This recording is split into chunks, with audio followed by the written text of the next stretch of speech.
Casey lives in a suburban neighborhood.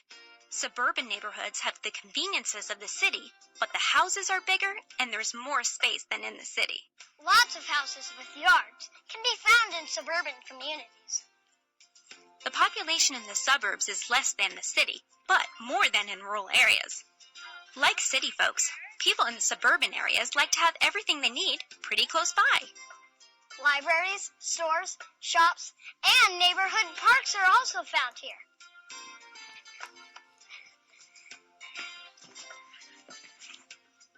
Another thing that's close in suburban communities is highways. Many people use highways and interstates to get in and out of the city. Suburban communities are located close to large cities. Chandler, Arizona is only about 25 miles from Phoenix, but this suburban neighborhood is very different from the big city. Every community is different, but each one has people who work together and make their community a better place. A good community is one that meets your likes and needs. If you like a lot of space, animals, and farming, then a good community for you is a rural area. If you like a neighborhood with lots of houses and yards, you might like a suburban neighborhood.